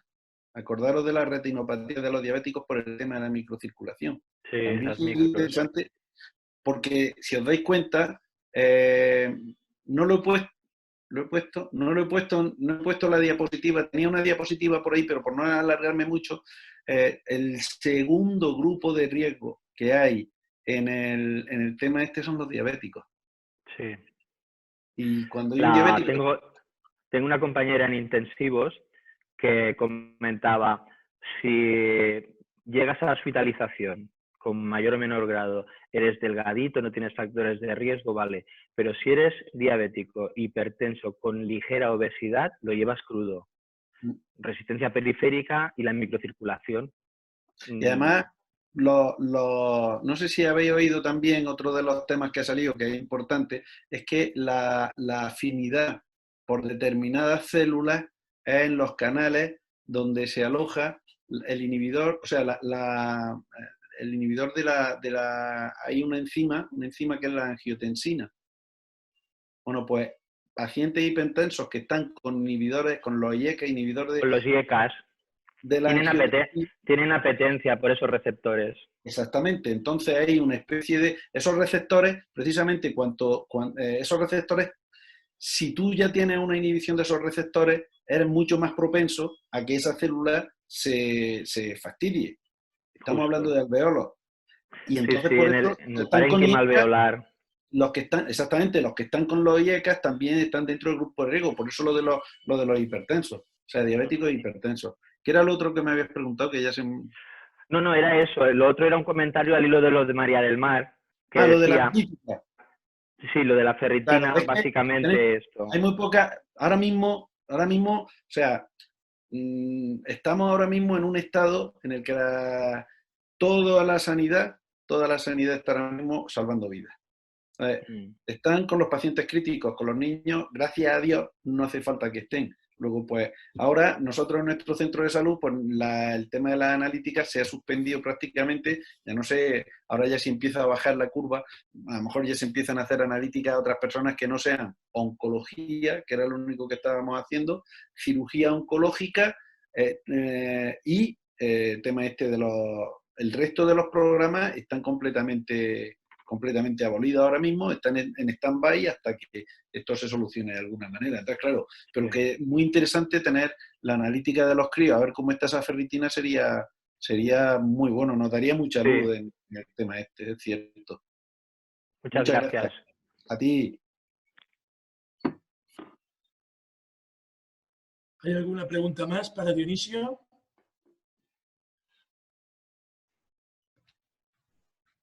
¿Nadie? Bueno, Dionisio, voy a comentarte una pregunta que han puesto en el chat para que puedas responder. La clínica del Pie Almansa te dice que has comentado que el niño puede transmitir el COVID por heces. Sí. ¿Recomendamos que se ponga mascarilla y guantes a quien le cambie el pañal? ¿Durante cuánto tiempo desde que aparecen las lesiones? Fíjate que en la analítica que presentan, la diapositiva que he presentado, que ha pasado a su vez, que me he informado en en la Federación de Médicos de Familia, dice que en 30 días están todavía percibiendo en la heces el COVID. O sea que durante tiempo se debe hacer eso. Es bastante buena es la apreciación de la compañera que ha hecho esa sugerencia. Es bastante buena. Bastante buena. En niños que de pañal, por supuesto, en cuanto aparezca esto, se deben de... Por eso, porque pueden ser portadores sanos de la enfermedad y pueden a cualquiera pues transmitírsela. Y por la heces ya hemos visto que si se aísla ahí, se transmite por ahí también. ¿Y algún consejo para esos padres? Guantes, mascarilla y higiene. Si es que otra cosa no, higiene. Y lo que decía, lo que he hablado con María del Mar, test, pero no hay. Pero los test, es que eso, es que es la mejor manera. El confinamiento, fabuloso. Desde mi punto de vista, estamos a punto de morir de éxito con el confinamiento, porque como esto se está solucionando, va en vías de solución por el confinamiento. Como ahora todos empecemos otra vez con el resistiré no sé cuánto y a salir a las calles y pito y flauta, esto va a pegar otro repunte impresionante, ¿eh? Ojo, que no nos puede el éxito, vamos a ser humildes en esto, vamos a bajarnos un poquillo los humos y lo que sería ideal, vuelvo otra vez a lo mismo, los test. ¿Más preguntas? Yo tengo una pregunta, un comentario. Bueno, agradecer esta charla porque creo que es súper instructiva y con una información que yo creo que todos vamos a agradecer muchísimo. Mi pregunta es, en el caso de que sean niños, en el caso de que, oye, pues te mande un paciente, te manda imágenes, le ha hecho su historia, le ha hecho sus respectivas preguntas y dice, bueno, estoy casi seguro de que este niño es COVID positivo o muy probable. De hecho, tengo una compañera que esta misma mañana, una familiar suya de la zona de Andalucía, le ha mandado fotos de su hijo, no me acuerdo, un adolescente, que ella había tenido fiebre hacía unos días, o sea, que por lo que le habían comentado, se lo ha comentado a mi compañera y tenía las imágenes exactamente muy parecidas a lo que había puesto o lo que se ve ahí en redes. Y claro, ella nos preguntaba en el grupo, y ha sido esta mañana, ¿qué le digo? ¿Qué tiene que hacer? ¿Están contagiados todos? ¿Son todos positivos? ¿A dónde llama? ¿Qué hace? Ya no aparte de que tú como podólogo le des sus consejos, le puedas... Pero respecto a qué instrucciones tú le das a un paciente, que son niños, que no pueden salir de casa, aunque lo mejor es que estén todos en casa, que posiblemente esté toda la familia en contacto con, y que van a ir al centro de salud y no hay nada. O sea... No. ¿Qué situación te encuentras? Porque al final nosotros no podemos solucionar nada tampoco. No, pero permíteme, Rosy, te digo, control de la fiebre. Sí. Control de la temperatura. Manejo con paracetamol. Y en caso de que aparezca cualquier tipo de alteración mayor, pues si son adultos, a su médico de cabecera se llama, porque además, no sé en otros sitios, pero en Andalucía, nosotros, por lo menos, desde nuestro centro de salud, se están atendiendo ahora cantidad de consultas telefónicas. Se llama, se le dice y ya a ver qué es lo que le dice su médico de cabecera. Sí, él se quejaba de que le estaba costando que le cogieran el teléfono. Por eso al final acudió a la compañera, que es muy conocida de ella, y aunque están en la distancia, pero bueno, le había chocado porque lo había visto en televisión y le había chocado que al final, que su hijo le había aparecido ahora, que no era de hace unos días. Sí, pues eso es, yo considero que es importante tranquilidad, o sea, tranquilidad y tranquilizarse, seguir estas pautas que yo he dicho, que es la observación, y luego ya, si vemos qué tal, si son adultos, pues a tu médico de cabecera, y si es un niño, pues al pediatra. Siempre digo, muy importante que se le dé un gran informe, lo que vosotros acostumbráis a hacer, pero siempre que esté reflejado que ya vosotros habéis estado y que acuden el médico, el pediatra, a instancias de lo que habéis dicho, díselo a la compañera para que tome esa determinación. Y una última, ¿sería conveniente, por ejemplo, como han hecho otros compañeros, que difundamos de alguna manera como podólogos que conocemos esa patología para que de alguna manera puedan acudir a ti y tú los tranquilices o les puedes asesorar mejor de lo que se puede hacer en otro ámbito? Ese precisamente es uno de los motivos por el que yo he comenzado la charla como la he comenzado, y intentando formaros, o por lo menos informaros como yo me he informado, y pasaros la información, porque eso a nosotros va a dar muy buena imagen nuestra. Eso va a dar muy buena imagen nuestra si nosotros hacemos así las cosas. Y por supuesto, en redes sociales, difundirlo. Cuidado con esto, consulte a su podólogo, consulta a mí, que te pones tu teléfono, que ya cada uno como lo quiera hacer. Pero lo hablaba con Chari precisamente los otros días, tenemos ahora mismo una posibilidad muy buena de dar difusión a nuestra profesión. A la podología tenemos una posibilidad muy buena. Pero, o sea, no decir, es que llámame a mí porque yo sé mucho de los pies. Bueno, que sí, que estamos de acuerdo, pero con tener un fundamento científico es fundamental, valga la redundancia, en estos casos. Y podemos hacer apología de la podología, de la buena podología, y vamos a aprovecharnos de esta situación. Esto pasa igual que lo que me decía una compañera, Carmen Morilla, siempre me decía, bueno, yo tuve una circunstancia familiar con un hijo mío y tal, y decía, mira, si Dios te ha dado un limón, no te agríes, hazte una limonada. Pues lo mismo, si tenemos ahora una situación que más o menos es desagradable, si tenemos un limón, vamos a exprimirlo y vamos a hacerle una limonada, vamos a sacar lo que podamos de provecho. Siempre hay alguna enseñanza que sacar, y vamos a formarnos en esto, vamos a prepararnos y vamos a decirle al mundo, oye, mire que los podólogos somos algo más que callistas, que también sabemos un poquillo de, en este caso, medicina interna, de pediatría. En ese sentido, me parece una idea bastante buena. Muchas gracias. Gracias al vídeo ese que monté, lo vio un podiatra americano y contactó conmigo para que se lo enviara, y ha hecho la traducción para alertar allí en Estados Unidos. Entonces, lo ha lanzado allí, que yo también lo he puesto por si algún americano lo ve en las redes sociales, y ayer me mandó un correo diciéndome que gracias a eso otro compañero ya ha empezado a detectarlo, que tengo aquí las fotos de ese americano, por la difusión. Es importante porque son portadores para evitar el contagio, ¿no? Y además en Estados Unidos, que ahora en esto sí que vamos delante de ellos. Claro. Ahora ellos están pasando por donde nosotros ya hemos pasado. Sí.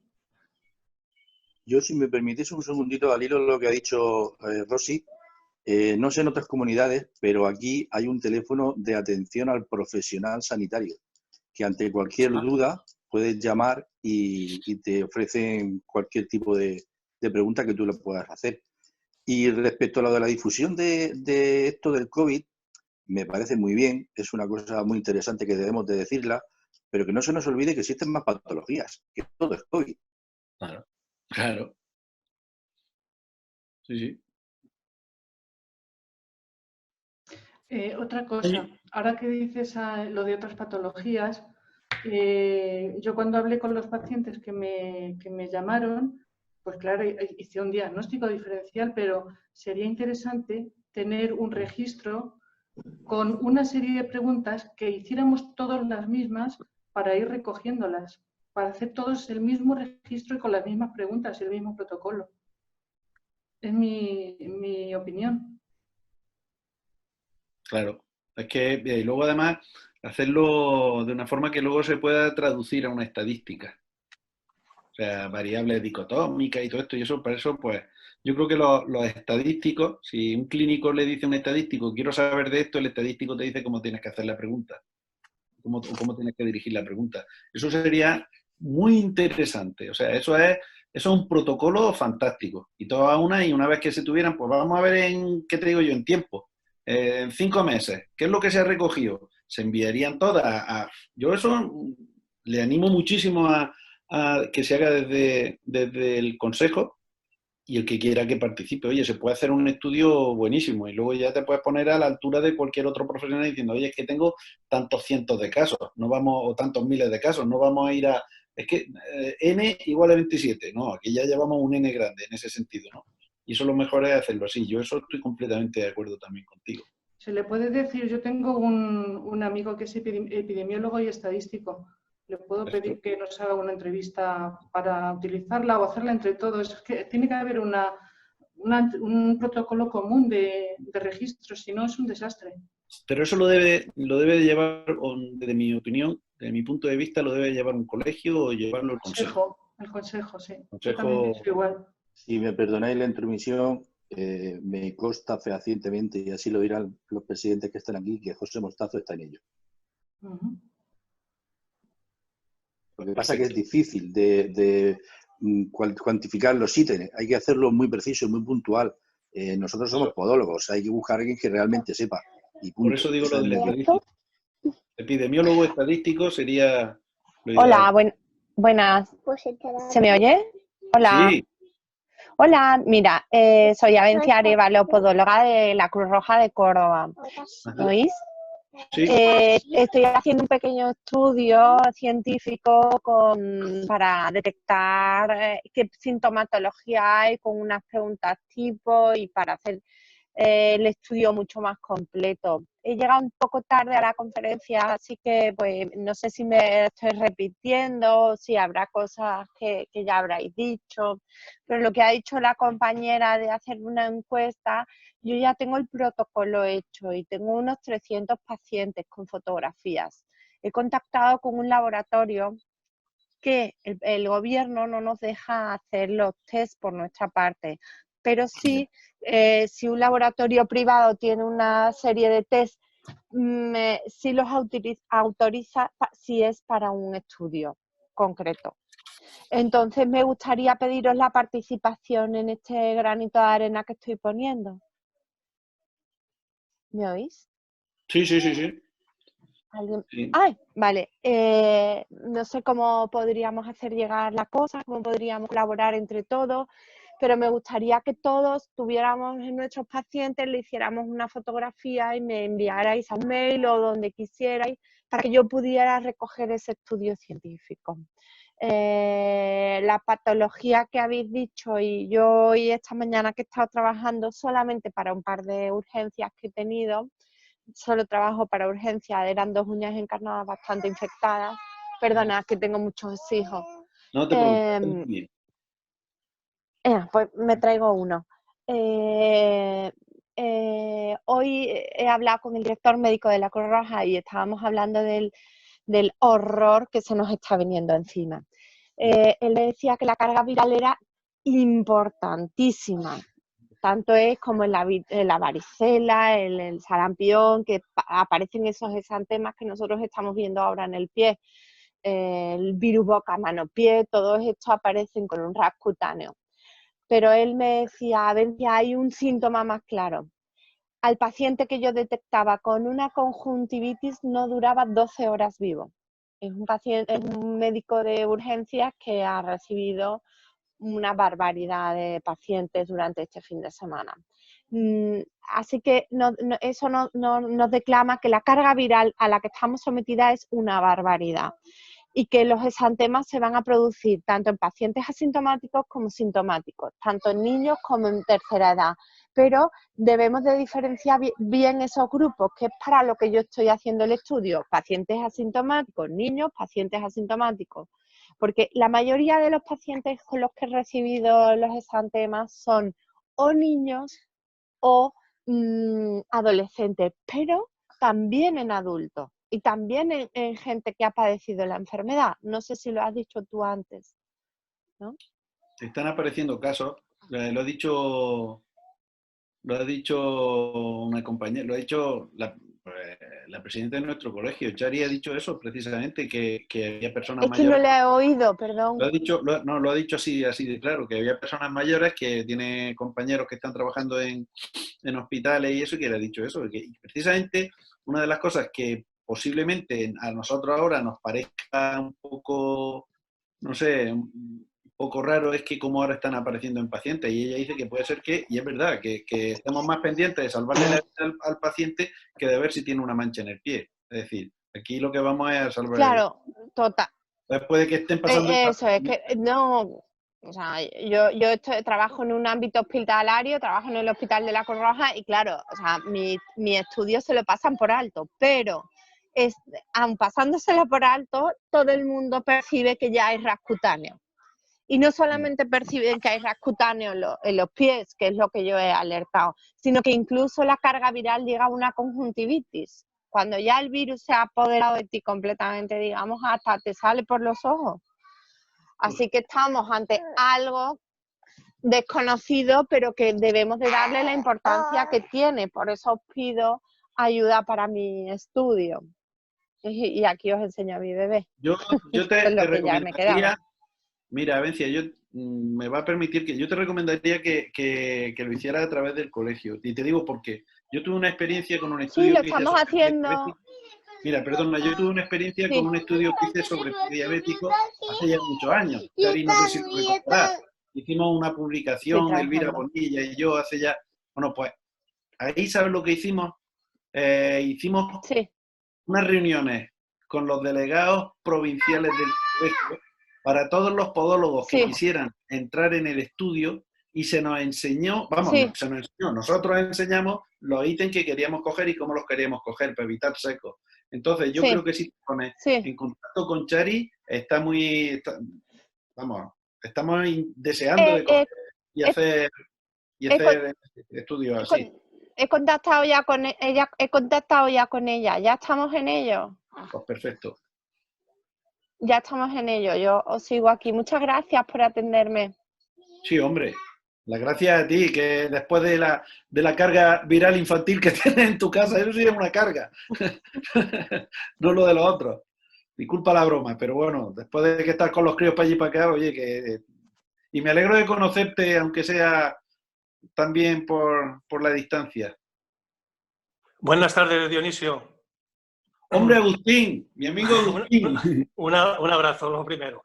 Una duda que tengo. El primer caso que has presentado de la niña de 13 años, has dicho que la fiebre y la tos aparecieron 2 días después de la crocidiagnosis. ¿Suele pasar en todos o no has leído nada más? No, esta persona se pasó por alto, o sea, es decir, empieza con las lesiones estas, las manchitas estas, y bueno, pues se pensaba que era una picadura, porque el médico que lo vio, lo reflejo ahí, lo que pasa es que no me ha dado, tampoco me voy a poner a leerlo todo, lo vio un dermatólogo y pensó que era un RAS como consecuencia de una picadura. Ese RAS como consecuencia de la picadura, luego se demostró que no era tal. Y cuando ya empezó con fiebre y empezó con las manifestaciones respiratorias, entonces ya se empezó a hacer ahí un estudio de la familia a ver qué es lo que había pasado. Efectivamente, algunos de los familiares eran positivos en COVID. Y eso fue lo que hizo que se le hicieran las pruebas y que se le hicieran todas estas historias. Y de ahí ya pues se hizo una deducción, se dedujo que el problema venía por la infección por la viremia que tenía. O sea, que puede ser antes o después. Hay un dato que yo he dicho que es pieza fundamental aquí, y es las condiciones de inmunidad individuales. Por eso unos padecen la enfermedad asintomática, por eso otros padecen la enfermedad con fiebre, por eso otros padecen la enfermedad muriéndose, por desgracia, que hay demasiado, y por eso otros pues tienen diarrea. Eso va a depender, es un proceso, o sea, un problema inmunológico, perdón. No es un virus como el del SARS, no es un virus que te produzca exclusivamente un proceso respiratorio, no, es que te está tocando por todos lados, y hay órganos diana a los que les está dando mucho más fuerte. Y otra duda que tengo. Has dicho que la IgG y la IgM que no son cuantitativas, son cualitativas. No, la prueba que se está haciendo ambulatoria no te está haciendo ni un distingo de una y de otra, sino que no te va a decir si es la IgG o si es la IgM, no te lo dice, y además no te lo cuantifica, sino hay o no hay. variable dicotómica, lo que decíamos antes. Dime, dime. No, que pensaba, porque el otro día una vecina dijo que eso, que tenía la IgM muy alta ya, que estaba muy bien. Pensaba que estaba cuantificado. Pero con los test rápidos creo que no se puede hacer así, ¿eh? Los test rápidos no te lo dan, te dice si lo tiene o no lo tiene. Es como, vosotros habéis visto los cassettes, estos, los test que hay de embarazo, que ponen una gotita de orina y te... Bueno, pues es lo mismo. Además, esta mañana por ahí me han pasado un vídeo de cómo se hace y ahí te dice si es positivo o no es positivo. Las 4 variables que hay, que es positivo, negativo, inválido y no sé qué. Bueno, pues... Pensaba que estaba por números, porque no. dijo que la tenía muy alta, entonces... Esto se puede averiguar, pero ya tienes que hacer una una analítica con sangre venosa, no capilar, con sangre venosa, y eso ya te lo tiene que hacer el laboratorio. Sí, eso fue. Es la tabla que yo he puesto ahí, que se veían los 3 tests, que decía, cuando este es positivo, este es negativo y tal, ahí sí que te lo hacen individuales y además te pueden dar la cuantificación. Sí. Pues muchísimas gracias, Dionisio. Nada, ese cuadro que he puesto yo ahí es el que había en Madrid, por lo menos yo lo sé porque no, imagino que en todos los hospitales, pero en el que han hecho allí en el IFEMA, en varios sitios, estaba puesto, vamos, en los estos de enfermería, los varios que había, estaba allí puesto ese cuadro como pues para hacer como protocolario, vamos, para hacer seguimiento. Le he hecho la foto porque era muy interesante. De todas maneras, os digo que lo vamos a colgar porque me parece que la conferencia me parecería muy mezquino que no se colgara, por eso he querido yo que se grabe y que se difunda entre nosotros. O sea, esto es una cosa que se hace completamente desde el colegio altruista y desde mi parte no puede ser menos, claro. Y para que lo difundamos y lo veamos y contrastemos con otras informaciones que tengamos y en base a esto vemos cómo va evolucionando tanto la investigación como la enfermedad en sí, o sea que esa es la idea. Muchísimas gracias por tu iniciativa. Hola, buenas tardes. Soy Iracia Musiño de México. Estoy tomando y escuchando todas sus aportaciones. Y muchas gracias por la información, muchas gracias por la oportunidad que nos están brindando en tomar esta charla. Yo quiero pedirles, por favor, en el caso de Avenencia, que si ella tiene ya un protocolo hecho, que nos haga favor o que me haga favor a mí de pasarlo. Aquí en México, obviamente, la podología pues está en pañales, no hay nada. Y somos muy pocos podólogos los que nos estamos profundizando y empapando de esta pues nueva enfermedad. Entonces, yo sí le puedo pedir que si ella tiene un protocolo ya hecho, para que yo pueda hacer o armar algo de eso, porque nosotros apenas, pues como saben, apenas vamos empezando, apenas se van a notar los casos, pero pues sí, toda la información que podríamos nutrirnos sería muy, muy importante. Pues yo supongo que a través de que nos preguntes a cualquiera de los colegios o al Consejo General de Podólogos de España, gustosamente te podrán reportar todo lo que tú necesites. Sí, muchas gracias. Bueno, pues si no hay nada más que seguir viéndonos las caritas aquí, pues yo voy a despedir primero a Dionisio, reiterándole las gracias otra vez desinteresadas. Fue llamarlo y desinteresadamente y a la primera de cambio aceptó el reto. Mil gracias y esperamos volver a verte otra vez por aquí. Ha sido muy interesante y muchas gracias por todo. Ya aprovecho también para comunicaros que vamos a tener el sábado, tendremos otra comunicación sobre el uso de los EPIs en las consultas y en la semana siguiente, que está todavía el día por determinar, este muchacho moreno, bajito, sin gafas, que se llama Carles Rodríguez, nos va a dar también una pequeña charlita sobre infiltraciones. Muy interesante lo que me ha contado y creo que nos gustará también. Bueno, buenas tardes y que salgamos todos de esto. Pues muchas gracias por la confianza que me habéis dado y bueno, y seguir aquí, como se suele decir, al pie del cañón. Iraci, muchas gracias por habernos seguido desde México. Me alegro mucho. Y lo dicho, la conferencia va a estar ahí colgada y que luego el que quiera pues que la baje y que la utilice, en fin, pues para el fin que es seguir aprendiendo y seguir viendo más cosillas, ¿vale? Muy bien, Pues muchas nada. gracias a todos. Chao.